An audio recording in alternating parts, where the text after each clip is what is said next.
Bonjour à tous et bienvenue dans le podcast Le Psy, la coach et le mentor. Le principe, Un sujet, 3 points de vue et autant de discussions qui te permettront d'avoir 3 visions différentes pour te créer ta propre opinion. Que ce soit au travers du regard du psy, Thibaut Hulot, psychopraticien et thérapeute. coucou, moi c'est Thibaut, prêt à casser tes clichés, je prône la liberté pour exprimer ta pleine identité et te libérer de tes difficultés. Également au travers du regard de la coach Héloïse Souquet, coach et praticienne en hypnose. Hey, moi c'est Héloïse, la reine des prises de conscience, mais toujours avec bienveillance. Ou de moi-même, le mentor, enfin Véronique Thorezin. Et des 3, je suis la plus perchée grâce à mon énergie, alors qu'en fait, je suis très terre-à-terre. Normal, l'ancrage, c'est mon domaine de prédilection. Au programme, discussions intenses, accords et désaccords, un cocktail épique avec des personnalités dynamiques pour voir les choses sous un autre angle. Alors, prêt pour une émission atypique et authentique ?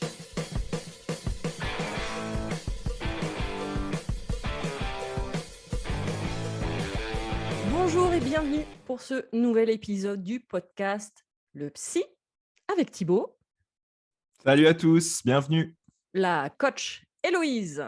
Bonjour à tous Et- même, c'est un peu mieux. Et moi-même, Véronique le mentor. Alors avant de commencer ce deuxième épisode, nous tenions quand même à vous remercier infiniment pour votre accueil sur le premier épisode. Je crois de mémoire qu'on doit être à plus de 350 écoutes, que ça soit pour l'émission donc avec nos têtes ou alors même sous le format audio en podcast. Donc vraiment, merci infiniment pour vos retours et vos écoutes. Et pour ce deuxième épisode, on a décidé de rentrer un peu plus en profondeur dans la connaissance de soi. Et on va parler d'un vaste sujet qui regroupe quand même plusieurs domaines, mais qui revient au même, c'est-à-dire l'estime de soi. Et dans l'estime de soi, on peut mettre par exemple la confiance en soi, on peut mettre l'affirmation de soi et l'amour de soi, qui du coup a un spectre très très très large. Hello, tu y vas? Ça y est, c'est parti. Eh. Alors, en effet, ce que tu dis, c'est très juste. Après, je vais un peu, titiller sur certaines choses. En fait, nous, dans le coaching, on parle de l'estime de soi et on dit qu'il y a 3 composantes à l'estime de soi. Un peu ce que tu viens de dire. Donc nous, on parle de la confiance en soi, de l'image de soi Ok. et de l'amour de soi. Je vais rapidement décrire, en fait, donner une petite définition, puis après on donnera à chacun notre propre définition. Mais en gros, quand tu pars sur ces 3 principes-là, l'estime de soi, il y a ces 3 composantes, d'accord? Donc pour avoir une estime haute et stable, ce qu'on appelle, l'idée c'est d'avoir, sur ces 3 composantes, on va dire une notation, si je puis dire, plutôt élevée. Donc en fait, la confiance en soi, c'est quoi? La confiance, c'est finalement, la capacité à agir. On va être dans ce qu'on appelle les comportements externes. En fait, quelqu'un qui a confiance en lui, du prisme du coaching, hein, je parle évidemment, c'est quelqu'un qui est capable d'agir. En fait, en agissant, il va se donner de l'estime. J'agis, je vois que ça fonctionne, donc je nourris mon estime. Il Ça, c'est fait. la confiance en soi. Et par exemple, quelqu'un qui a confiance en lui peut avoir une image de lui et un amour de lui complètement, perturbés. Oui. Il va venir chercher son estime en agissant. Après, il y a ce qu'on appelle l'image de soi. L'image de soi, c'est comment nous, on se voit dans le miroir. OK, donc par exemple, aujourd'hui, j'ai mis une robe, elle me plaît. Et imaginons derrière, vous sortez de devant votre miroir ou vous sortez de chez vous et votre copain ou vos potes vous font: «Ah, cette robe, elle est moche». Alors que toi, elle te plaisait et que ça t'atteint. Là, ton image est perturbée. Donc, en fait, au niveau de ton image de soi, ça va pas non plus. Parce que si ton image est perturbée dès qu'on vient te dire quelque chose, alors que toi, à la base, tu étais OK avec ça, c'est qu'il y a un petit souci et que du coup, ton image de soi n'est pas en lien avec qui tu es et ce que Il y a un toi, tu décalage. vois, mais bien en lien avec tes relations aux autres. Ça, c'est compliqué. Et enfin, il y a l'amour de soi. L'amour de soi, c'est surtout ce qu'on appelle la capacité à être bienveillant. C'est une notion dont on a beaucoup parlé et on va forcément en reparler beaucoup dans notre podcast. Est-ce qu'on est capable de dire, bon, bah là, j'ai pas assuré, mais c'est OK, c'est pas grave. L'amour de soi, c'est aussi se connaître dans le bon comme dans le mauvais, reconnaître nos parts d'ombre comme nos parts de positif aussi, Oui, hein. de lumière. Exactement. Et en fait, dans le coaching, l'estime de soi, c'est la composante de ces 3-là. Ok. Et ce qui est assez rigolo, c'est que, sans faire de généralité, mais j'ai pu observer dans le cadre de mes coachings que les personnes qui avaient confiance en eux étaient souvent des personnes qui manquaient d'amour et d'image. Donc le seul moyen qu'ils avaient trouvé pour nourrir leur estime, c'était d'agir. Et à l'inverse, les patients qui ont une bonne estime d'eux en termes d'image, qui sont OK au niveau de l'image et qui sont OK au niveau de l'amour en mode bah, moi je m'aime, c'est quoi le problème? Souvent, c'est des gens qui n'agissent pas et qui vont procrastiner et qui ne vont pas passer à l'action. Parce qu'en fait, il y a une espèce de dissonance entre bah, je comprends pas, moi ça va, je m'aime bien, j'ai une bonne image de moi. Ouais, mais les gens, en fait, ils me donnent pas ce que je veux et ça marche pas quand je. Ah. Et donc, du coup, bah, ils ont peur, donc ils font pas et ils perdent confiance en eux. Estime, encore une fois, perturbée. Je sais pas si j'ai été claire, je vous ai peut-être ramené beaucoup Ouais, ouais. d'émotions. Si, je crois que je vais avoir un coaching en direct, en fait.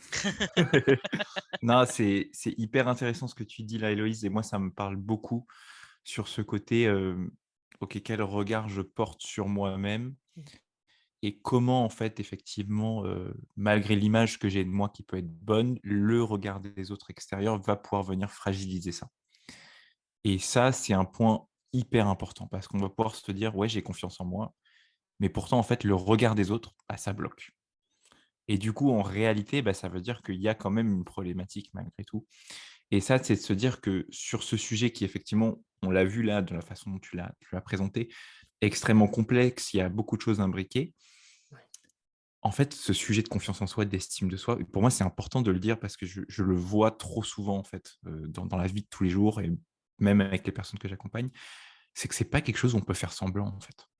On peut pas, on peut pas faire croire qu'on a confiance en soi ou qu'on est à l'aise sur certaines choses et déjà de se dire ça et de se dire que c'est OK de pas avoir tout le temps confiance en soi et de pas tout le temps être à l'aise, pour moi, c'est déjà énorme, en fait, d'accepter ça parce qu'on a ces discours et cette vision sociétale qui nous défonce, disons: «Il faut avoir confiance en soi, il faut sortir de sa zone de confort» et d'apprendre à se dire: «OK, je suis peut-être pas à l'aise avec tout ça et c'est aussi OK», effectivement et du coup, je prends la démarche de venir explorer tous ces différents pans qui sont rattachés à ça. Et c'est accepter sa vulnérabilité. Et le problème, c'est qu'on vit dans un monde actuel où c'est très compliqué d'accepter sa vulnérabilité. Mmh mh. Il y a de ça. Et puis, il y a surtout que on vit dans un monde d'images. Ah Je oui, reprends un peu ce que disait Thibaut. Nous, les premiers, on passe par Instagram, des choses comme ça. Et c'est pour ça que j'ai bien voulu décrire au début, et après, Véro, tu nous diras ce que tu en penses, ce qu'est l'estime et les composantes. Parce que souvent, on fait l'amalgame entre confiance, estime de soi, on ne sait pas trop. La confiance n'est qu'une composante de l'estime. L'estime est bien plus complexe. Et c'est cette complexité qui rend difficile aujourd'hui, hem, pour nous, même coach ou pas, thérapeute ou quoi, de gagner en estime parce qu'on est dans un monde d'image, on est dans un monde où on prône le self-love, où on prône l'amour de soi, ouais. machin et tout. Mais à un moment donné, on est tellement abasourdi par 36 milliards de trucs qu'on ne sait plus comment s'aimer et on va même pas travailler la base. Et parce qu'au final, estime de soi, c'est un peu un fourre-tout. Mmh. C'est pas faux. T'en penses quoi, Véro? Moi, si je devais séparer les trois, donc confiance, affirmation et amour de soi, là, d'un seul coup, quand tu me dis ça, je vois trois blocages sur les trois chakras bien précis. Confiance en soi, ça va être sur le plexus solaire. Donc, le plexus solaire est situé au niveau sous la poitrine, au niveau de l'estomac, dans cette région-là. La confiance en soi, c'est ton image par rapport aux autres. Ce que tu disais tout à l'heure, Thibaut. C'est mon positionnement vis-à-vis des autres. Comment je vais me comporter vis-à-vis des autres. Mais c'est également, du coup, en approfondissant la connaissance de soi. C'est plus je sais qui je suis et plus l'extérieur, c'est-à-dire les personnes autour de moi, en fait, leur opinion n'ont plus aucun impact sur moi. L'affirmation de soi, ça va passer sur le chakra de la gorge. Donc, au niveau de la gorge, l'affirmation de soi, c'est savoir s'affirmer. Et s'affirmer, ça passe par la parole. Il n'y a pas que le positionnement du corps, il va y avoir également la parole. En m'affirmant, je sais ce que je dis, j'ai confiance en ce que je dis, et ça fait que du coup, ma parole a de la valeur. Et l'amour de soi, ça va être sur le chakra du cœur, évidemment. c'est s'accepter, pardon. Comme vous avez dit tous les 2, c'est accepter aussi bien ses parts d'ombre que ses parts de lumière. C'est accepter d'aller bien un jour, c'est accepter de ne pas aller bien l'autre jour. C'est accepter, de ne pas tout savoir, c'est accepter, de savoir. C'est accepter un peu le côté yin et le côté yang, quoi. C'est-à-dire de pas forcément toujours être au parfait équilibre, c'est d'accepter qu'il y a des hauts et qu'il y a des bas. Et l'amour de soi, je pense que c'est vraiment, je prends toujours l'image d'un oignon. On est un oignon avec des couches énergétiques et on enlève les couches, on enlève les couches, on enlève les couches pour aller au niveau du cœur de l'oignon. Et moi, je pars toujours sur l'idée que le cœur de l'oignon, c'est l'amour de soi. Et je pense qu'on vit dans un monde, je suis pas sûre même d'en avoir rencontré beaucoup, c'est on ne s'aime pas. On vit dans ce Mmh. monde-là. On peut aimer des parties de soi. On peut aimer, ce qu'on va renvoyer ou aimer des choses à l'intérieur de soi. Mais s'aimer à 100, je suis pas sûre pour l'instant que tout le monde en soit totalement capable. Si vous en êtes capable, mes félicitations. Mais je suis pas sûre que ces personnes-là soient très nombreuses dans le monde. Donc c'est un mélange de, voilà, de je sais me positionner vis-à-vis des autres, mais en même temps, je sais que j'ai le recul de ne pas avoir besoin des autres également. C'est-à-dire je prends en compte leur avis, mais en même temps, si moi, je sais que c'est bon pour moi, je fais, sans justement être dans l'aval de l'autre. Je n'ai pas besoin de son aval. De ses conseils, pourquoi pas, mais pas de son aval. Et surtout, j'apprends à aimer qui je suis, à aimer ce que je fais. Mmh. Et moi, pour l'estime de soi ou la confiance en soi, il y a un mot que j'aime beaucoup dans la langue française, c'est le mot valeur. C'est quelle est ma valeur en fait dans ce monde? Parce que valeur, il a beaucoup comment dire? De symbolique. Il a la symbolique matérielle, ce qu'on disait tout à l'heure par rapport à l'image, c'est-à-dire qu'il y a un prix, l'ordinateur a un prix, le vêtement que je porte a un prix, mais en même temps, quel est mon prix finalement? Donc quelle est ma valeur? Et est-ce que il me semble qu'on ne vit pas forcément dans un monde où notre prix a un chiffre. Donc à quelle échelle, du coup, tu te mets au niveau de la valeur. Donc j'aime beaucoup ce mot valeur, en fait. Mmh. Ouais, moi, ça me parle beaucoup, cette notion de valeur et je crois que c'est toi aussi, Véronique, qui a parlé de l'amour, au début. Ouais, Pour moi, je la rassocie vraiment à ça, en fait, à l'amour justement qu'on va pouvoir se donner, qu'on va pouvoir s'accorder et qui va être la façon, je trouve, aujourd'hui la plus intéressante de venir se valoriser. Et ça, pour moi, en tout cas, c'est beaucoup ce que je vois dans les accompagnements que je fais.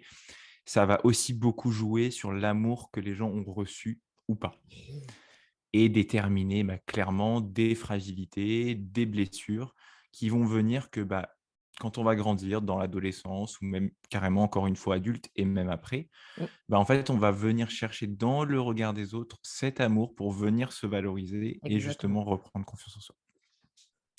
Et du coup, déjà de se dire que, en se donnant de l'amour, on est en train de se valoriser, c'est déjà aussi une étape importante de se dire: «OK, j'ai un moyen de venir appuyer, là où j'en ai besoin en fait, de façon encore une fois indépendante», hein. J'adore, parler de ça, mais parce que pour moi, c'est quelque chose qui compte vraiment. Mais, voilà, de se valoriser tout simplement. Ça te parle, Après, Héloïse, cette notion d'amour, ouais, en coaching ou pas? ça me parle, ça me parle. Après, c'est là où, il y a des limites et je vais recadrer dans le côté, factuel de nos sociétés actuelles. La valeur, en fait, bon là j'y vais à fond, tant pis, on y Let's va. go! Qu'est-ce que tu veux démonter? C'est, j'y vais, Au j'y bout de vais. 10 minutes, ça y est, c'est le bulldozer Ah ça y est. arrive. Ouais, je suis chaud patate. Aujourd'hui, je suis chaud patate. Je suis au taquet. La valeur, c'est très bien et d'ailleurs, c'est ce qu'on prône, que ce soit dans le coaching, dans le développement personnel. Il faut se donner de la valeur, il faut avoir de l'amour pour soi, ayez de l'amour et projeter de l'amour, amour, love, cœur, pissenlit et tout le reste. Super. Les On la voit cercles venir, on la voit de venir. femmes puissantes, les cercles d'hommes puissants, les cercles de on est tout puissant, notre être, nous sommes tous éveillés, tout est merveilleux. OK, pas de problème. Le souci qu'il y a, c'est que, je reviens sur le côté société, on est dans une société de l'image et en plus, sans faire de généralité, mais c'est quand même un fait et à côté de ça, on est en plus dans une société où on prône justement à l'extrême cet amour de soi et tu l'as dit très bien Thibaut, ça dépend des gens qui ont reçu, pas reçu. Et donc, tu as plein de gens qui n'ont pas forcément reçu d'amour de pas leurs parents, hein, souvent ça vient de là, Ouais. et qui du coup, sont dans une société où il faut que tu t'aimes, il faut que tu apprennes à t'aimer. on donne des solutions. L'amour de soi passe par l'acceptation de ton corps, passe par ceci. Mais en fait, je trouve qu'on va dans l'autre pendant maintenant. Ou Oui, si tu as tendance à te dévaloriser, mais tu n'es pas en amour de toi, tu n'es pas suffisamment éveillé, tu... on se détend en fait. Moi, il y a des jours, je me lève, j'ai envie de me vomir dessus tellement je me trouve moche. Et il y a d'autres jours, je me dis, «Bah, ça va, ça passe». En fait, ce que tu as amené aussi tout à l'heure, Véronique, à un moment donné, il y a une notion d'entre-deux. Et je suis totalement d'accord avec vous pour l'amour de soi, je suis totalement d'accord avec vous pour cette valeur. Mais encore une fois, à un moment donné, il faut rationaliser mmh, et de toujours entendre aimez-vous, soyez fiers de vous, body positive. Moi, je suis une femme ronde, par exemple, donc en tant que femme ronde, body positive, allez-y. Mais j'en arrive à plus les supporter. ouais. C'est comme le féminisme, tu sais, cette espèce de féminisme à l'extrême. En soi, on est tous féministes, évidemment qu'il faut être un peu féministe. Bien sûr que les femmes gagnent moins que les hommes, bien sûr que. Mais quand tu vas dans un extrême, moi, ça me saoule, Bah, concrètement. c'est surtout que ça devient caricatural. Exactement. Et je trouve que là, déjà l'estime, les 3 quarts des gens qui parlent d'estime de soi, ils savent même pas ce que c'est. On est d'accord. Ils ne sont pas capables de dire les différentes composantes.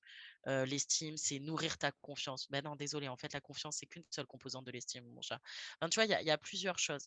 Et par-dessus ça, je trouve que c'est hyper culpabilisant. On en avait parlé dans la manipulation, de toujours dire aime-toi, fais Oui. ceci, fais cela. Ça devient une injonction. Ouais. Exactement. Et au bout d'un moment, ça devient lourd. Donc moi, l'estime de soi, je suis au taquet pour. Évidemment que dans mon travail de coach, je fais tout pour que les gens en gagnent. Mais en fait, c'est un travail de tous les jours. Et il y a Mm. des jours, comme tu as dit Véro et comme tu dis Thibaut, ben ça va pas. Et c'est là où votre notion et la façon dont vous l'avez apportée me plaît beaucoup, de se donner de la valeur. Mais se donner de la valeur à ses yeux. Et on Ah va oui, nourrir l'amour de soi. ah Et oui, pas se donner de la valeur par Mhm. rapport aux yeux des autres. on est entièrement d'accord. Tout à fait. Ouais, Parce ouais. que tous ces gens qui sont les rois d'Instagram et allons-y, on continue, les coachs qui ont 28 000, 30 000, 50, 80 000 abonnés et qui au final, leur amour, ils l'ont qu'au travers de leurs abonnés et qui t'expliquent et qui te Mm, donnent des bonnes leçons et qui derrière, Oui, t'as Léon et Léof. Ah oui, oui, oui. Bah, c'est voilà, une cour de récré. Hein, c'est ça, et qui sont même pas capables de vivre de leur coaching, alors que moi, avec mes 500 abonnés, bah, vous inquiétez pas que je ferai pas lire plus d'un coach. C'est là où tu vois, il y a un truc qui est un peu dérangeant et c'est dommage. Encore une fois, c'est galvaudé et ça m'agace. C'est là où on va avoir la différence entre l'être et le paraître. Et Exactement. l'estime de soi, le problème, c'est qu'aujourd'hui, on n'est que dans le paraître. Donc, on va se comparer aux uns aux autres. Et c'est ce que tu as abordé tout à l'heure, Thibaut, c'est qu'on a l'impression que tout dépend des autres. Mais en fait, absolument pas. Donc, ça ne dépend pas du paraître. Et c'est pour ça que j'aime beaucoup ce mot, c'est paraître, donc à l'extérieur de toi.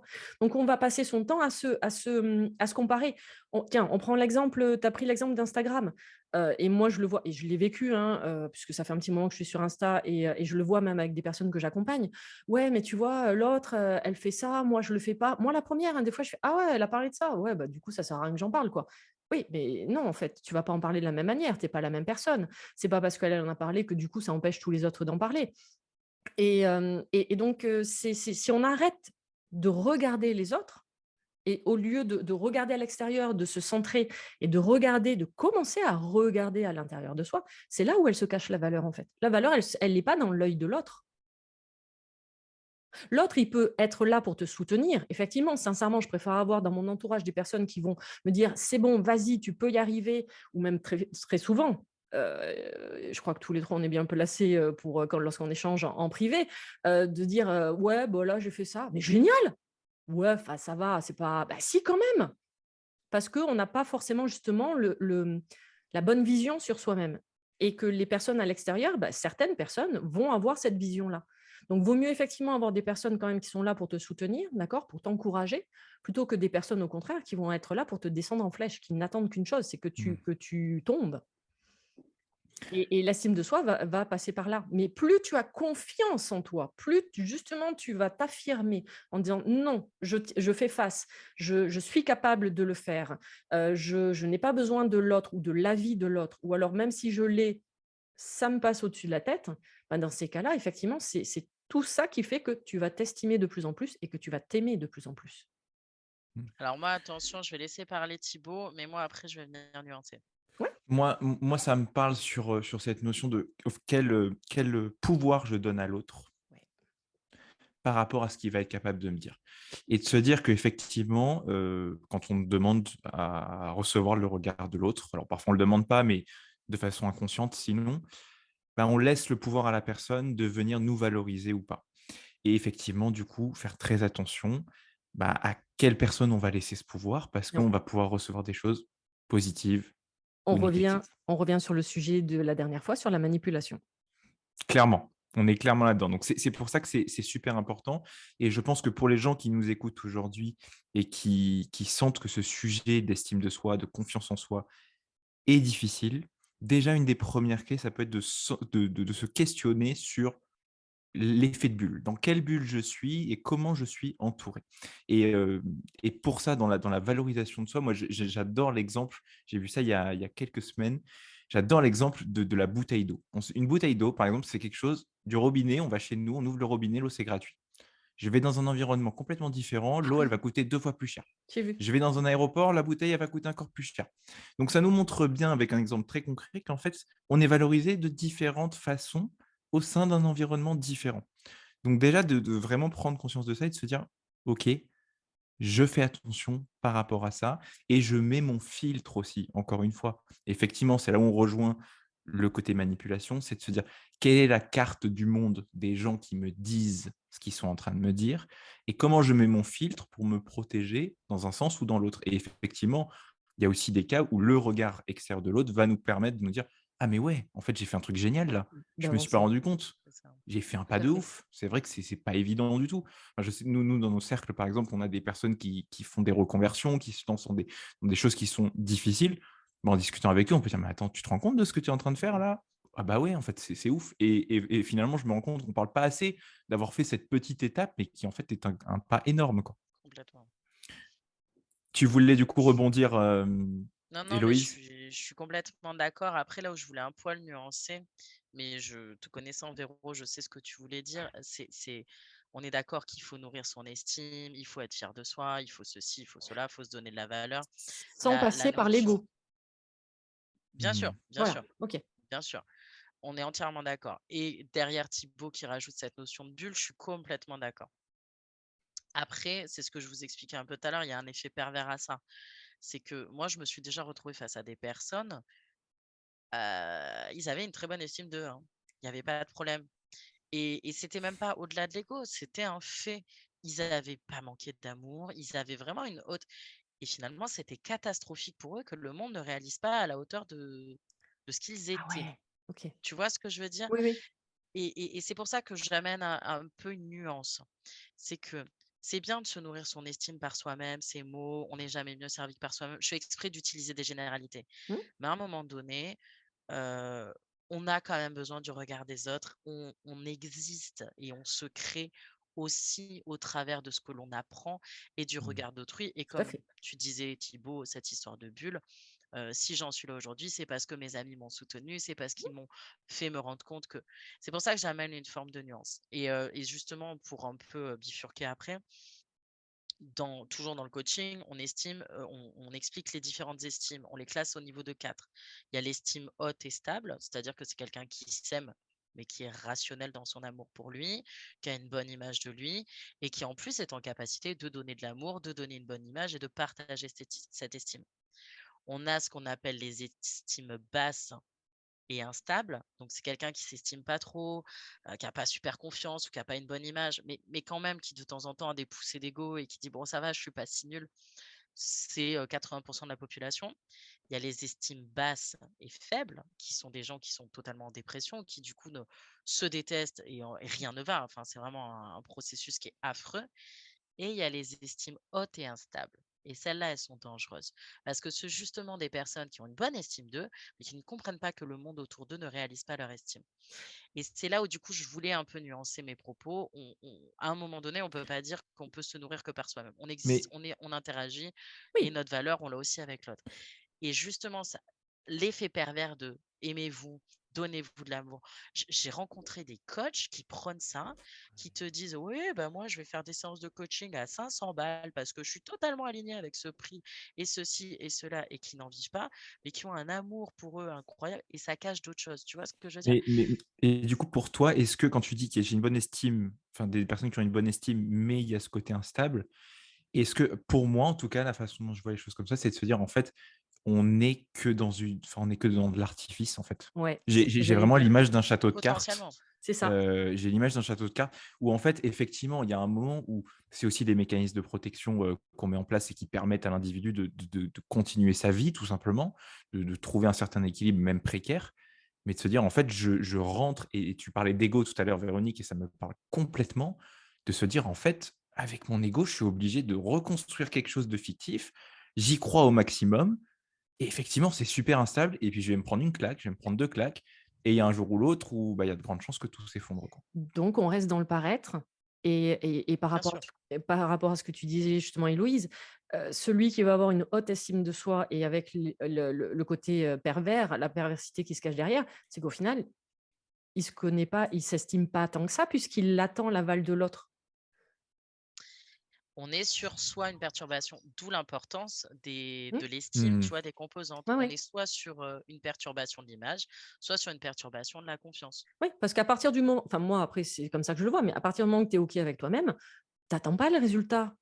Enfin tu fais, tu fais Mmh mh. et ça plaît, tant mieux, ça plaît pas, bah, en même temps on revient à ce qu'on disait, hein, tu peux pas plaire à tout le monde, hein, donc Eh oui, mais dans le 100. nombre de personnes, Véro, qui disent ça et finalement, dans les faits, ne sont Ouais, pas à ça. Ah mais bien bah, c'est sûr, non, qu'il non, manque mais un Et alignement. c'est et Je vais c'est là utiliser où et c'est là où vraiment je titille un peu, mais il faut ouais, qu'on fasse, enfin, pas faire gaffe à ce qu'on dit, parce que moi, je ferai jamais attention à ce que je dis, tout le monde l'a compris.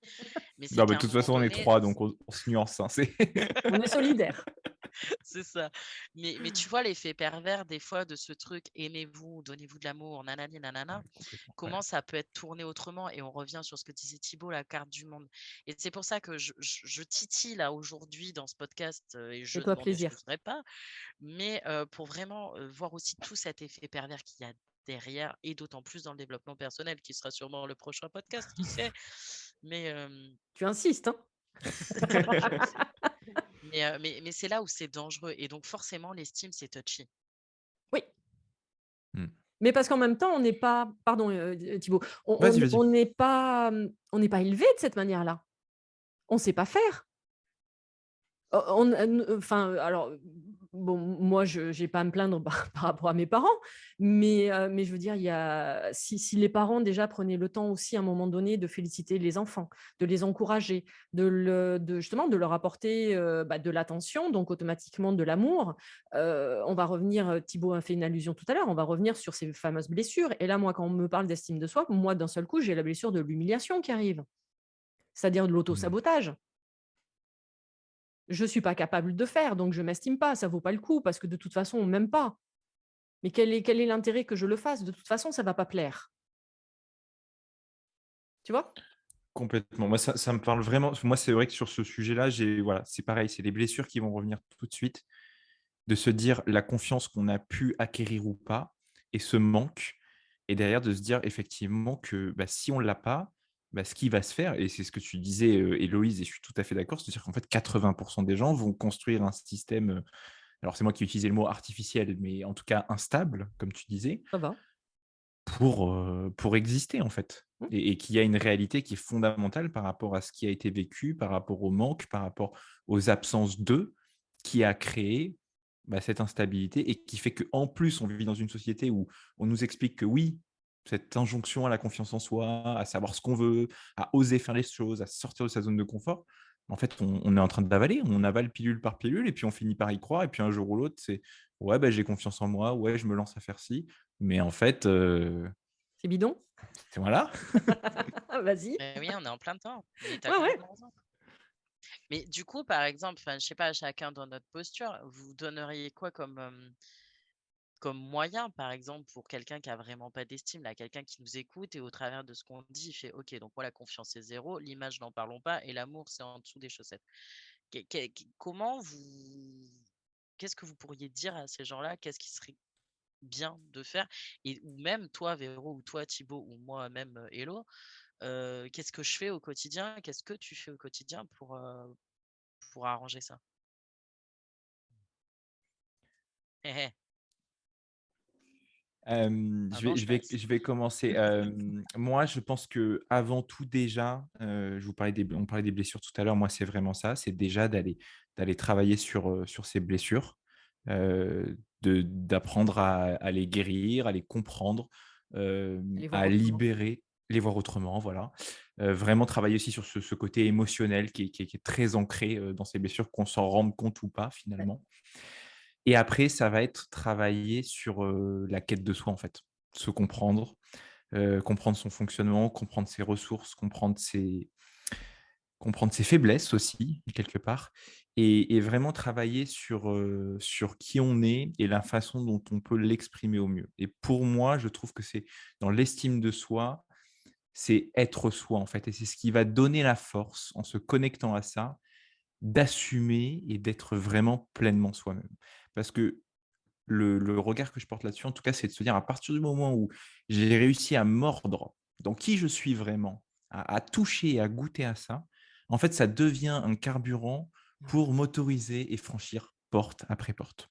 Donc, c'est vraiment ça. Et du coup, pour moi, ce qui je trouve est très intéressant dans les accompagnements, alors quels qu'ils soient, que ça soit du coaching, de la thérapie ou ce que tu peux proposer, Véronique, décidément, mais c'est d'avoir une personne en fait qui nous accompagne et qui est aussi capable de porter un autre regard sur nous-mêmes, pendant un certain temps en tout cas, de nous apporter un regard d'amour aussi, de Mmh. compréhension, et qui va nous permettre de nous dire: «OK, en fait, si cette personne est capable de me comprendre et de me regarder de cette façon, c'est que c'est possible et que je peux certainement aussi le faire moi-même».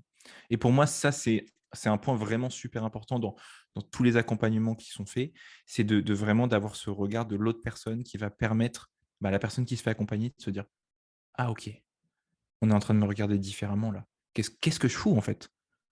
Pourquoi moi ça bloque?» Et du coup de comprendre ça et de finalement d'aller s'autoriser à être soi. Et après voilà, vraiment moi c'est ça, c'est une fois qu'on a mordu dans: «OK, je suis comme ça et en fait je me sens bien», bon, ça donne envie de continuer. C'est pas facile, hein, clairement, et c'est là où l'entourage est hyper important. Effectivement, de se dire, dans quel espace je suis, et effectivement, si, quand on commence à être soi-même et à assumer certaines choses, on se prend une réflexion à droite ou à gauche. Bon, c'est pas la même chose que si on est dans un espace bienveillant, avec des personnes qui nous comprennent, qui sont là aussi pour nous valoriser en plus. Voilà un petit peu, pour moi en tout cas, ce qui est pertinent en termes de solutions. Je sais plus Ça quel Oui, pardon. vas-y, c'est bien, Non, j'allais te demander si ça te parlait justement, je sais Véronique. plus quel coach, avait utilisé, cette phrase qui dit que, on est, le résultat de nos 5 personnes les plus proches. Je saurais pas te dire, mais oui, Ouais, ça me je sais parle ça. plus, Ouais, voilà. ouais, ouais. C'est-à-dire que tu regardes les 5 personnes que tu côtoies le plus, en fait, et ben, il y a un peu de toi dans chacune de ces personnes. Donc automatiquement, tu as que des personnes qui viennent à te dévaloriser, qui sont, dépressifs, qui vraiment, voient la vie tout le temps en noir. Il y a des personnes, hein, qui vont toujours, tu dis le moindre truc: «Ah ouais, non mais, c'est pas beau. Non mais c'est moche». Bah, automatiquement, toi, comment tu veux à côté, tu rames, hein, tu sors les rames et tu essayes de t'en sortir comme tu peux. Hem, Par rapport à ta question, Hello, j'ai fait référence tout à l'heure au plexus solaire. Un plexus solaire, c'est le centre des émotions. Donc ce que vient de dire Thibaut, c'est totalement c'est le premier truc à faire, c'est-à-dire que tu vas aller taper dans la blessure, quoi. Alors quand je dis taper, je veux dire, on va aller ouvrir la boîte. C'est une boîte de Pandore, on est d'accord, mais en attendant, ça va être ça, quoi. C'est qu'est-ce qui se cache derrière justement tous ces masques? Qu'est-ce qui se cache derrière ces blessures-là? Et on y va, tranquillement. Il y a pas de ça presse pas, c'est petit à petit, d'accord? Comme je dis toujours moi dans mes accompagnements, et on ne demande pas à gravir l'Himalaya, demain, quoi. Il va y avoir des étapes avant d'y arriver.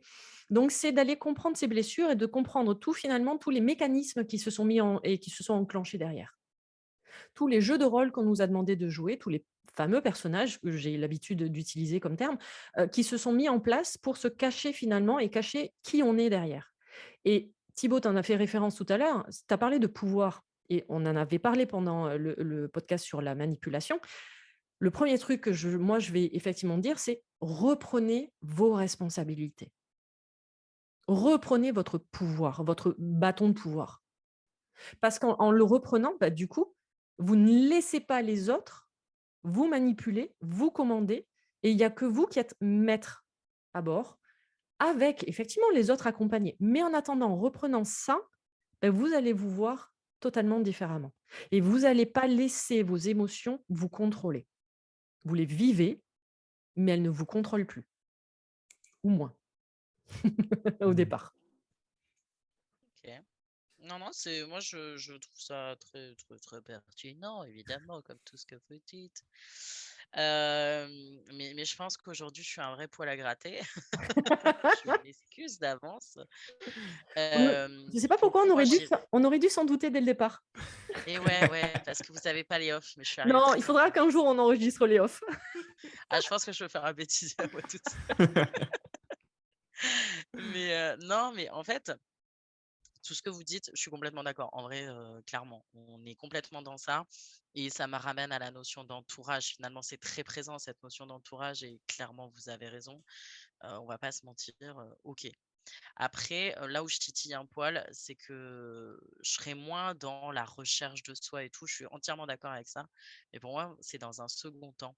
Pour moi, le premier temps, surtout sur l'estime, et j'avoue que dans mes coachings, je vais avoir tendance à proposer des exercices que j'appelle confrontants, mais vraiment. Ok. Et moi, je démarre par la confrontation avant d'aller après dans l'introspection.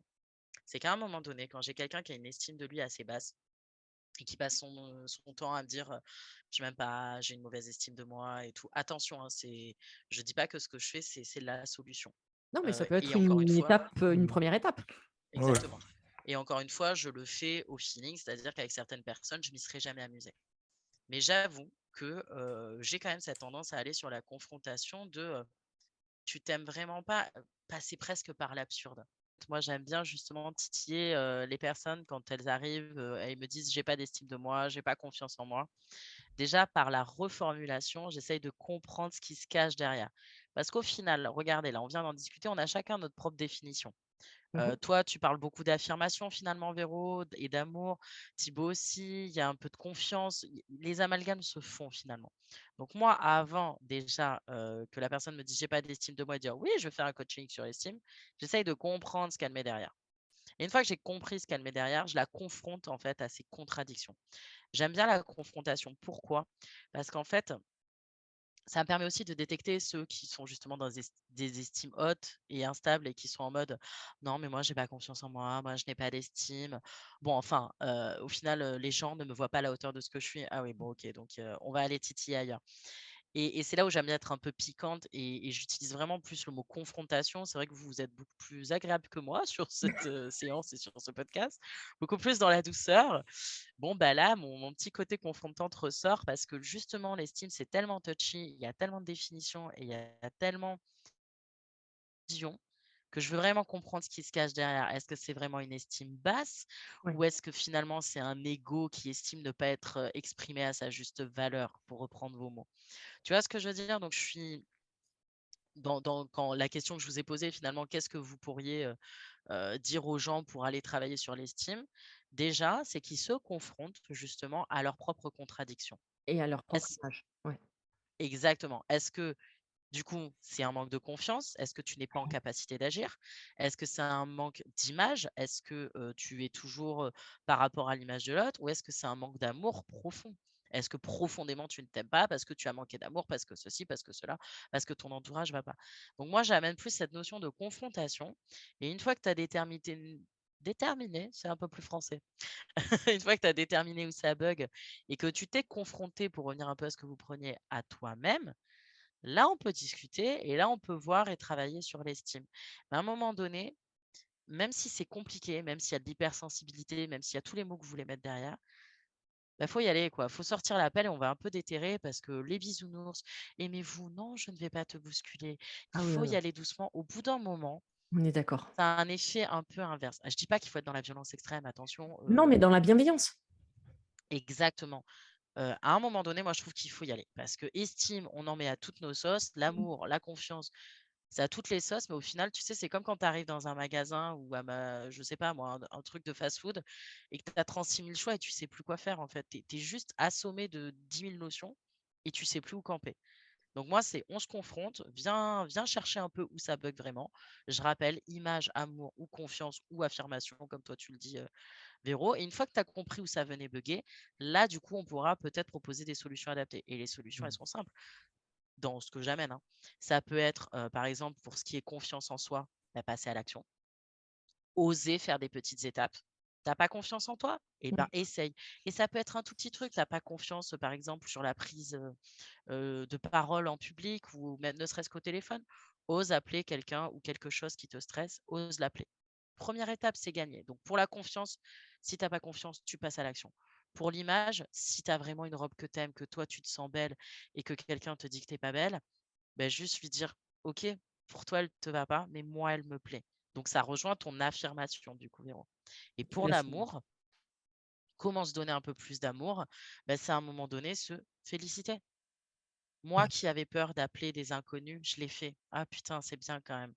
Moi qui pense que je suis nulle, je réalise quand même que j'ai fait telle étude ou que je suis capable de gérer mon enfant alors que je suis maman solo. En fait, c'est par des petites choses simples comme ça que l'estime, tu vas pouvoir la nourrir. Confiance, passage à l'action. Vision, accepter que l'autre n'ait pas le même regard et pourtant assumer et t'affirmer. Et amour, se féliciter. C'est un peu ça que moi je dirais. Moi, Qu'est-ce que vous en pensez? ça me parle complètement ce que tu dis sur ce Mmh. côté, en plus, poser des actions concrètes, tout ça. Mais par contre, c'est vrai que moi, c'est ce que j'ai mis en premier là dans ma réponse tout à l'heure. C'est effectivement d'aller d'abord, on y va au rythme de la personne. Encore une fois, effectivement, tu en as Bien parlé, sûr. Véronique, tout à l'heure. Mais d'abord, d'aller, oui, taper, je reprends ton mot, encore une fois, Véronique, dans les blessures. Parce qu'en fait, si quelqu'un, effectivement, a une blessure d'humiliation et on lui dit: «Mais en fait, vas-y, tu vas être capable de monter, sur scène ou même de faire quelque chose de plus léger. Oui, tu vas prendre la parole à tel endroit. Oui, tu vas aller voir cette personne qui te fait peur». Mais en fait, si la blessure, elle est pas réglée et si ça souffre encore profondément, bah, c'est compliqué, en fait, de faire des actions comme ça et des fois, en allant poser des actions concrètes, j'ai le sentiment qu'on prend le risque aussi de réappuyer sur quelque chose qui fait mal et en voulant bien faire, en voulant accompagner la personne, bah, on vient réactiver une blessure et même la renforcer. Donc moi j'entends vraiment dans le coaching ce côté en plus très concret qui, moi, me parle beaucoup malgré tout dans la thérapie, même si on va chercher dans le passé, oui, on va remuer des choses, tout, mais Ah ouais, bien globalement, il sûr. faut que ça soit concret. Mais aussi, du coup, de faire attention en posant des actes concrets, à se dire: «OK, est-ce que ce qui est derrière est relativement clair pour que la personne se sente capable d'aller poser des actes concrets?» Et c'est là où c'est à la personne qui accompagne, avec son ressenti et tu en as parlé d'ailleurs, Héloïse, en disant: «Bah, je ne rentre pas dans les gens, enfin Bien sûr. systématiquement dans les gens, c'est par rapport au ressenti». Et ça va dépendre de la capacité de la personne qui accompagne à sentir ça et aussi de la personne, du thérapeute, du coach en lui-même ou en elle-même, à avoir cette faculté de dire: «Bah, moi, je suis plutôt quelqu'un qui va aller en douceur. Moi, je suis plutôt quelqu'un qui est incisif» Complètement. et les gens qui choisissent de travailler avec nous, bah, le sentent ça, ça se voit. Ça se voit à travers les discours, ça se voit, nous, avec travers les contenus qu'on propose. Donc ça, c'est aussi de se dire: je fais confiance à mes ressentis pour aller vers la personne qui me parle le plus et si je sens que j'ai besoin de douceur, c'est OK et si je sens que j'ai besoin qu'on me rentre un petit peu plus dedans Mmh. parce que ça va me permettre d'avancer, bah, c'est aussi OK. Mais du coup, malgré tout, de garder en tête dans cette histoire de se faire bousculer, qu'est-ce que ça va venir faire bouger, quoi? Qu'est-ce qui se cache Et derrière? voilà et du coup, derrière ces côtés très concrets, très pratiques, des fois, bah, on va pouvoir poser des actions concrètes, mais ça ne veut pas dire qu'on a réglé, forcément, la On est problématique, quoi. d'accord. Donc, On est d'accord. En Non, fait, moi, je le vois plus comme un levier de temps en temps. ouais, ou comme une première approche. Mmh. clairement, ça me parle. Mais C'est-à-dire j'entends que cette approche ne correspond pas à tout le monde, on est complètement d'accord. alors oui et non, c'est-à-dire que comme a dit Thibaut, c'est très bien ton approche. Moi, il y a rien qui me choque, mais c'est qu'effectivement, alors après moi, c'est mon métier aussi, c'est-à-dire que je vais automatiquement l'associer avec la OK. blessure. Et Et oui. là, tu vois, quand je vous ai entendu parler tout à l'heure, je me suis revue en accompagnement hier après-midi, où effectivement, on est, sur une blessure d'humiliation avec un problème d'image de soi par-dessus, et effectivement, en échangeant avec la personne, je lui demande, je le comment dire? Je plante la graine de qu'elle fasse un acte bien précis, Mmh. qui est très compliqué pour elle. Parce qu'en même temps, ça va la ramener à la petite fille de l'âge de 7 ans. Mais qui a une symbolique aujourd'hui dans la femme qu'elle est aujourd'hui. Donc, si tu veux, c'est un mélange en fait de Thibaut et d'Héloïse. Je suis donc un mélange de Thibaut et d'Héloïse. Donc, c'est pour ça que ce que tu proposes, Hello, moi, ça ne me choque pas, bien au contraire, parce qu'en même temps, il y a des personnes, et moi, je le vois dans le développement personnel et j'entends, hein, je comprends parfaitement pourquoi tu tapes également dessus. C'est parce qu'on sait, mais en fait, on ne passe jamais à l'action. Moi, je connais plein de personnes dans le développement personnel. Ah, elles sont bien plus intelligentes que moi, elles ont bien plus de connaissances que moi, mais ça reste que de la théorie.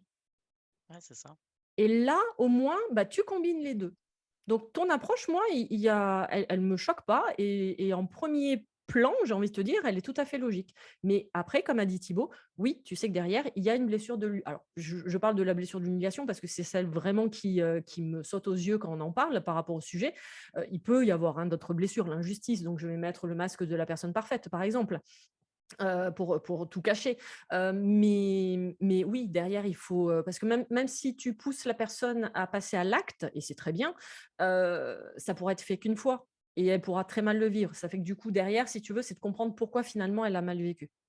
Mais est-ce que c'est pas là, tu vas pouvoir nous dire, Héloïse, par rapport à comment tu vois les choses justement dans le coaching. Mais moi la sensation que justement, c'est là où on va avoir peut-être cette différence thérapeute-coach. C'est que sur le coaching, on va être sur une problématique qui est quand même spécifique, où on va vouloir un avant, un après très localisé. Et nous, effectivement, comme tu le dis, Véronique, eh ben, nous, tout de suite, on va faire l'association. Ah, mais oui, c'est que nanani. Et C'est du coup, ça. il faut aussi que j'aille creuser là. Oui, mais en fait, bah, c'est aussi OK que la personne se dise, bah, en fait, moi, j'ai juste envie de rester là. J'ai pas forcément envie d'aller OK. Et du coup, Et oui. on parlait du choix des personnes qu'on prend. Bah, je Ah m'oriente oui. peut-être plus vers une coach qu'autre chose, quoi.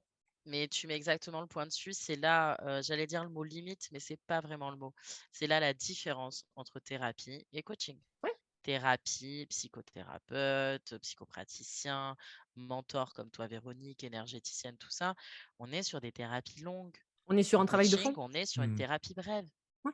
Donc, à un moment donné, comme je l'ai expliqué il n'y a pas très longtemps en plus, et tu l'as très bien dit, Thibaut, moi, dans le coaching, ouais, forcément, je suis dans l'action. Parce que, en fait, je veux du résultat. C'est pas ça, mais c'est que, comme tu dis, la personne arrive avec une problématique. On peut pas se permettre de stagner. Donc, même si ça ne va pas forcément vers l'avant, dans le coaching, il y a cette notion de euh, si tu stagnes, au moins tu vas comprendre pourquoi il y a cette stagnation, qu'est-ce qui se passe, quel mécanisme. Souvent, j'associe les coachs à des mécanos.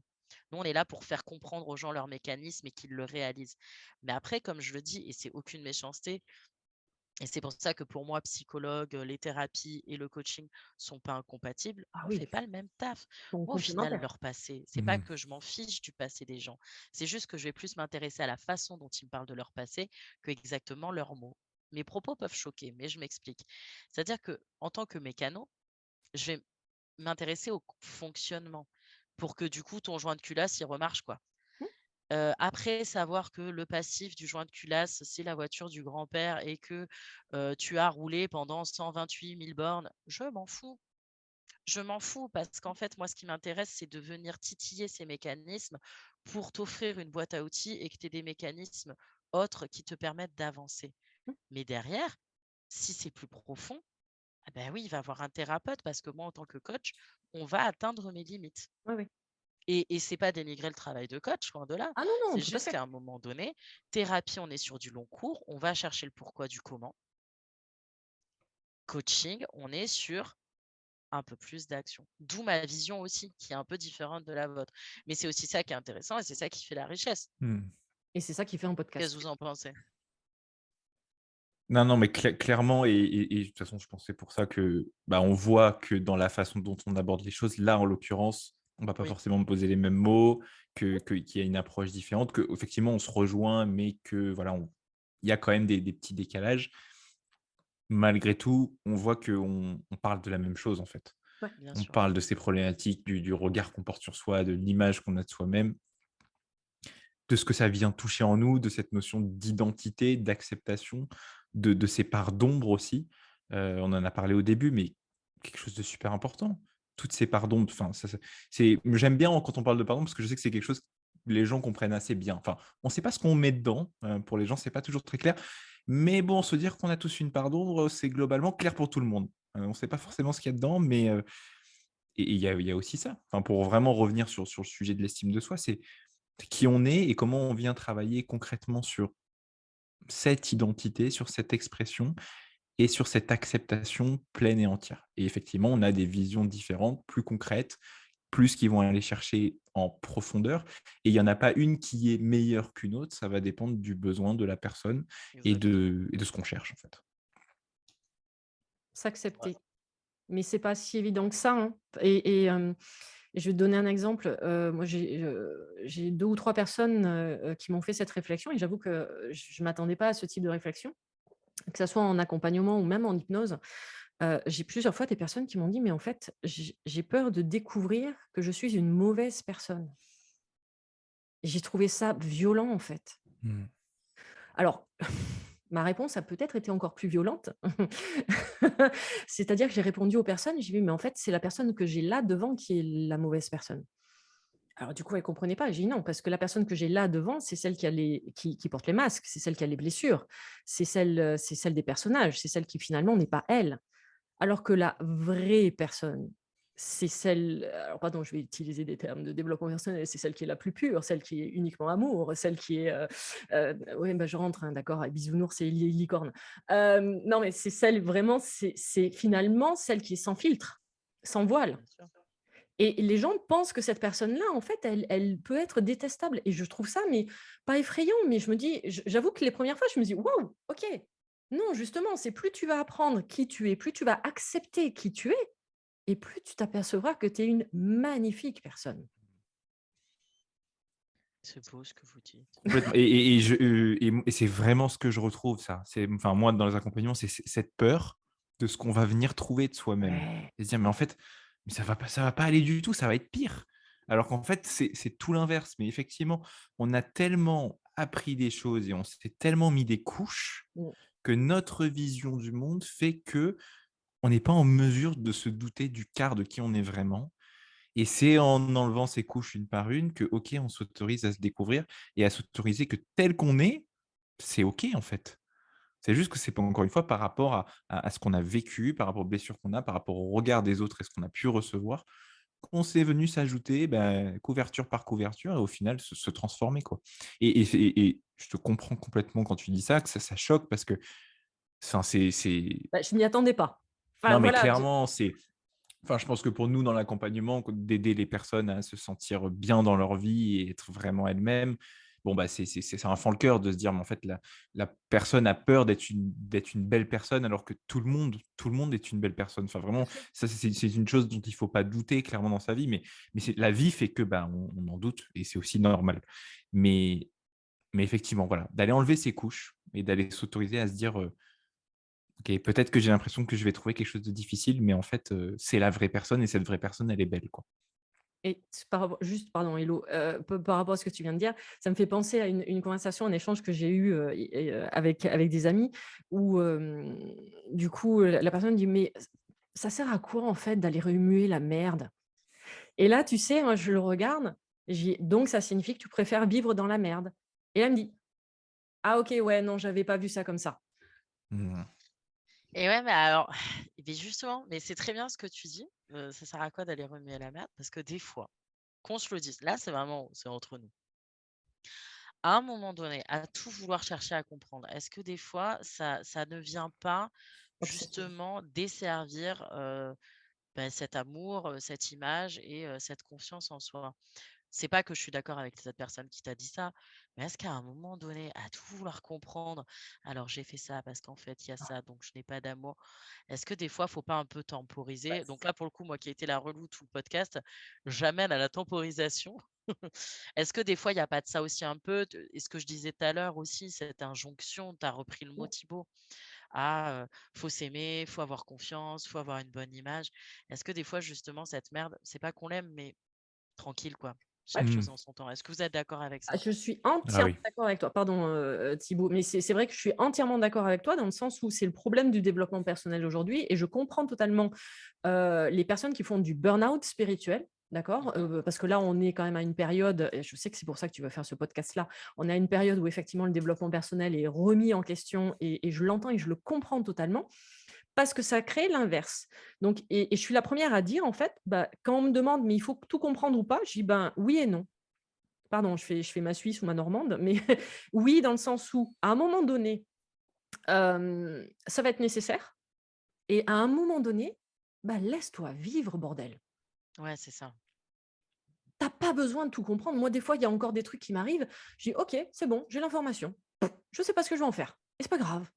J'avance. Par contre, quand j'ai la même information qui va revenir une fois, 2 fois, 3 fois, 4 fois, j'ai là, Véro, va peut-être falloir à un moment donné aller fouiller. Il va peut-être falloir aller gratter quand même parce que, OK, c'est pas que je l'ai mis sous le tapis, c'est pas ça, mais c'est que j'ai pris la décision de passer à autre chose. Et là, finalement, ça me revient sous le nez, on va peut-être aller fouiller. Ouais, Et je c'est comprends. ça le juste équilibre, tu vois? Parce que Mais le problème pardon, vas-y. vas-y, Non, termine, non. excuse-moi. Le problème du développement personnel aujourd'hui, c'est que tu as toujours l'impression qu'il faut faire, faire, faire. Mais non. Et c'est ce que j'explique, c'est que dans le développement personnel, moi, j'ai, par mon passé, eu certaines pratiques, ce qu'on appelle par exemple les kotodama, ce sont des chants, des mantras japonais. Le temps de faire du chant, tu as le temps, donc un certain temps, et tu as le temps de repos, qui est le même que le temps du chant. Et aujourd'hui, on vit dans un monde où c'est uniquement on fait, on est dans l'action, on oublie de se reposer. Le développement personnel, c'est exactement pareil. C'est-à-dire qu'il y a des moments où effectivement, on n'arrête pas de faire, de comprendre, d'aller fouiller, de remuer cette merde. Mais il y a des moments, à force justement, on va garder cette image-là, à force de remuer, l'eau est trouble, tu vois plus rien, et donc tu laisses reposer. Oh, elle est belle cette image, pardon, excusez-moi. Non, mais Bravo. moi, ça me parle complètement. Il y a cette. Et de toute façon, enfin, quand on en parle, à chaque fois, on parle de l'équilibre, de ne pas être trop d'un côté, trop de l'autre. Tout à fait. C'est s'autoriser à réguler le fait que je me confronte à tout ça ou pas. Mais par contre, et c'est là où c'est important de faire cette distinction, c'est que je le fais, et c'est exactement ce que tu as dit, Véronique, je le fais en conscience. Et je vois si ça revient, si les signaux reviennent à répétition, ok, là je peux me dire, effectivement, il faudrait peut-être que je m'y intéresse un peu plus. Mais je fais ça en conscience. Plutôt que d'aller cacher tout ça sous le tapis en disant je ne veux plus en entendre parler, ça ne me concerne pas et ça ira mieux demain, c'est de me dire ok, là j'ai reçu une info, bon, je suis peut-être pas forcément prêt, mais je me garde ça dans un coin de ma tête et je le mets de côté et je continue à avancer. Et effectivement, parce qu'après, il y a aussi qui devient vraiment un mécanisme pour moi de défense de la part des individus, d'intellectualiser sans arrêt en voulant tout comprendre.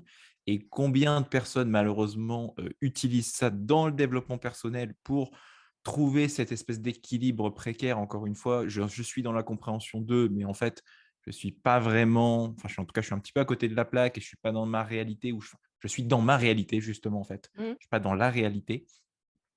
Et de se dire, et clairement, si on parle de tout ça dans le développement personnel et tout ce qui est autour, c'est, je pense, que le gros reproche qui est fait notamment à la psychanalyse, de dire on passe un temps fou à interpréter à droite, à gauche plein de choses, et certaines personnes vont y trouver un bénéfice, effectivement, mais malgré tout, des fois, ça peut aussi questionner en se disant, concrètement, est-ce que j'en ressens les bénéfices et est-ce que ça avance? Chez des personnes, oui, mais pour beaucoup de personnes, ce n'est pas forcément le cas. Hello? Bon, non, je suis d'accord avec ça. Oh, Puisque il du t'a coup, vous cloué. validez ce que je pense, donc moi ça me va. Mais tu as entièrement raison par rapport à ce que tu viens de dire sur justement de tout intellectualiser, tout mentaliser. Et je passe mon temps à l'expliquer qu'en fait, à partir du moment qu'on le mentalise, on n'est plus dans la spiritualité, on n'est plus dans le développement personnel. Et c'est pour ça que je parlais tout à l'heure des fameux burn-out spirituels. C'est parce qu'en fait, mais les personnes, elles n'ont rien compris au développement personnel. C'est-à-dire qu'elles intellectualisent quelque chose qui doit se ressentir et qui doit se vivre. À partir du moment que tu le mentalises, tu le vis pas. Tu passes pas à l'action. Moi, ça me parle, mais Héloïse, je vois ta tête qui bouge. Oui, parce qu'après, pour moi, développement personnel, c'est pas forcément spirituel.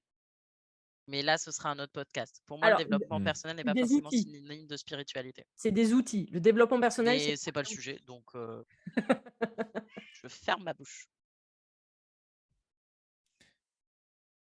Après, c'est peut-être, aussi peut-être dans ce côté coaching, est-ce que c'est pas du coup, tu vois, ce côté plus concret aussi qui fait qu'il y a ce côté ressenti, mais peut-être c'est moins ce qu'on va regarder en tout cas. C'est pas qu'il est pas important, mais c'est peut-être moins ce que vous regardez?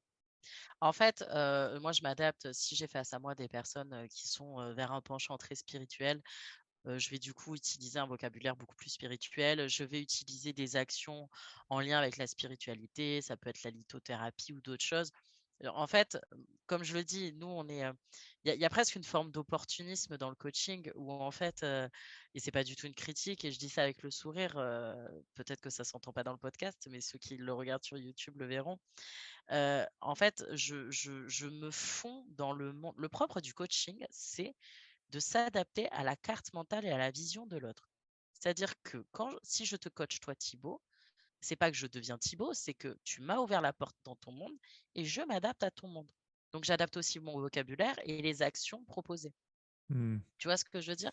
Donc je ne ferme pas la porte à la spiritualité. J'ai accompagné et j'accompagne encore actuellement des gens qui sont très spirituels. Mais c'est juste qu'à un moment donné, cette spiritualité, je la prends encore en compte, j'utilise les termes, mais je ramène dans le concret, puisque moi, dans le coaching, on m'amène à quelque chose, pas de très terre à terre, mais de solutionniste presque. Alors après, solutionniste, c'est pas moi qui trouve les solutions. J'amène les coachés à une forme de réflexion adaptée à leur système pour qu'ils trouvent par eux-mêmes leurs solutions. Et moi, je suis juste là pour ouvrir une porte qu'ils n'osent pas ouvrir ou allumer une lumière qu'ils n'osent pas allumer. C'est juste ça. Donc pour moi, le développement personnel n'est pas forcément synonyme de spirituel, puisque pour moi, le propre du développement personnel, le côté très terre à terre, encore une fois, c'est la connaissance de soi. Oui. Et la connaissance de soi ne passe pas que par du spirituel. J'entends ce pan-là. Je suis moi-même, on va dire, aux prémices de tout ça. Donc justement, j'ai l'impression de faire une partie intégrante du développement personnel sans pour autant être spirituel. Et est-ce que c'est incompatible? Je pose la question. Mais là encore, enfin voilà, on va partir dans un autre débat, mais c'est juste pour ça que je tilte un peu, Mmh. parce que pour moi, développement personnel n'est pas synonyme de spirituel. Ah non, je suis entièrement d'accord avec toi. Mais c'est Comme ma vision, hein. comme j'ai dit tout Attention. à l'heure, le développement personnel, c'est une boîte à outils. Voilà. Bon, ça pourrait être l'occasion, effectivement, d'un épisode, qu'on échange bien là-dessus, Dédié sur le développement personnel. mais clairement, Oui, ouais, ouais. oui, je veux. Et est-ce que sur ce sujet, justement, estime de soi, confiance en soi, il y a quelque chose là pour vous qui semble important, peut-être un sujet ou un exemple en tête qu'on n'a pour l'instant pas évoqué, qui vous semble intéressant, là, de mettre sur cette fin d'épisode qui approche? Moi, je pense enfin, pour ma part, j'ai fait le tour par rapport justement, au côté énergétique et développement personnel. C'est vraiment, de récupérer votre pouvoir intérieur, récupérer, en fait, votre puissance personnelle et en récupérant cette puissance personnelle, bah, vous allez, en fait, commencer à vous accepter tel que vous êtes et pas tel que les autres vous voient. Mmh. Bon, bah, moi, je pense que je me suis pas mal exprimée sur le sujet. Ouais, mais tu avais prévenu Non, dès le départ. non, non, mais après, écoutez bien ce que Thibaut et Véro ont dit quand même, hein, parce que c'est super Bah, et important. toi, attends? Mais j'avoue que là, je suis très concrète sur ce sujet, sur l'estime. Je pense que mon parcours et ma formation de coach m'amène à avoir une vision très passage à l'action, très concrète. Et ça peut être des passages à l'action infimes, hein. On n'est pas forcément dans une violence de confrontation. Mais le petit truc que je pourrais amener sur l'estime, c'est qu'à un moment donné, identifier quel pôle dysfonctionne. Est-ce que c'est confiance? Est-ce que c'est amour? Est-ce que c'est image? Est-ce que c'est les trois?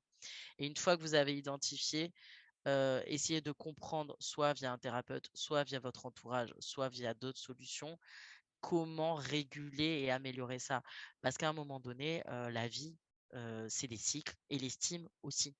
Exactement. Il y a des moments où tu as une meilleure image de toi et tu as plus confiance. Il y a des moments et ça peut même être différent selon les pôles. Tu peux avoir une énorme confiance en toi professionnellement et pas du tout, amoureusement parlant, par exemple. Ça peut être des choses comme ça. Donc c'est juste, voilà, identifier le pôle qui bug et au moment où vous avez identifié, essayez de voir quelles solutions sont possibles pour vous aider, vous accompagner au mieux. Ce serait ça que je dirais. Selon le contexte. Et toi? Moi, pour rebondir, pour moi, ce qui est très important, je crois que j'en avais parlé au début de l'épisode, mais c'est de vraiment faire attention avec ce sujet d'estime de soi, de confiance en soi. Enfin, c'est pas, effectivement, on l'a vu, là, il y a plein de choses dedans. C'est pas quelque chose où en fait on peut faire semblant ou regarder 2-3 conseils en se disant ah, ça y est, je vais booster les choses, je vais bomber le torse et ça va aller. Donc déjà, je trouve que déjà de ne pas être dans cette démarche-là, pour moi, c'est déjà super important.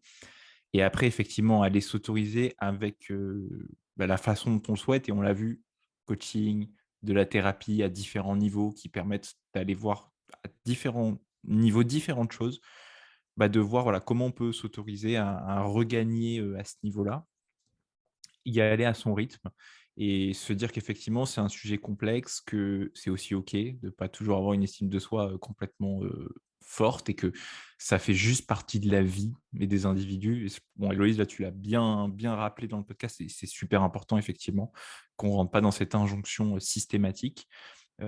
Et aussi de se rappeler que si on n'a pas une estime de soi, une confiance en soi qui est très forte, c'est aussi qu'il y a des raisons valables, complètes et entières, et que tout ça, ça se travaille et que c'est clairement possible de s'en sortir, en fait, tout simplement, et que c'est pas encore une fois ancré dans le marbre. Et ça, c'est vrai pour plein de sujets sur lesquels on est confronté au quotidien. Mais voilà, c'est important de le rappeler parce que l'estime de soi, confiance en soi et tout ce qui est autour, c'est des trucs qu'on vit dans notre quotidien, en fait. Enfin, je vais dire n'importe quoi, mais pour aller acheter une baguette de pain, pour certains, ça va être problématique parce qu'il faut parler à quelqu'un, il faut rencontrer une inconnue ou un inconnu, et c'est compliqué. Et aussi pour prendre conscience de l'impact que ça peut avoir en te disant, bon, en fait, effectivement, j'ai peut-être une représentation qui est un peu déséquilibrée ou pas aussi forte que ce que je pensais. Et pourquoi pas trouver la voie pour travailler sur ça et pour reconsolider un petit peu ce château de cartes et en faire quelque chose de plus rigide. Oh là là, franchement, c'est beau. On finit sur ces mots, Ça me va. Sympa. sur la voix de l'homme de ce podcast. Merci infiniment d'être arrivé jusqu'ici, de nous avoir écoutés ou regardés sur YouTube même également. Merci infiniment. Merci à vous deux pour ce deuxième épisode du podcast Le Psy. Thibaut, la coach Héloïse et moi-même, le mentor Véronique. Merci infiniment et au prochain épisode. Au Avec prochain un... épisode. On a Toujours un hâte. plaisir. Merci Ciao. à tous. Au revoir tout le monde. Merci à vous. Cette émission est maintenant terminée, en espérant que vous ayez passé un agréable moment en notre compagnie, riche et sûrement piquant, dont il naîtra peut-être des clics sur votre curiosité et des déclics sur vos certitudes. Ici, aucune langue de bois, au contraire, authenticité et spontanéité sont au rendez-vous du podcast Le Psy, la coach et le mentor. Nous avons déjà hâte de vous retrouver pour le prochain épisode. N'hésitez pas à vous abonner sur votre plateforme d'écoute favorite pour nous suivre, à liker, à vous abonner sur notre chaîne YouTube, à partager cet épisode sur les réseaux sociaux et surtout à commenter afin que nous puissions échanger avec vous sur ce sujet.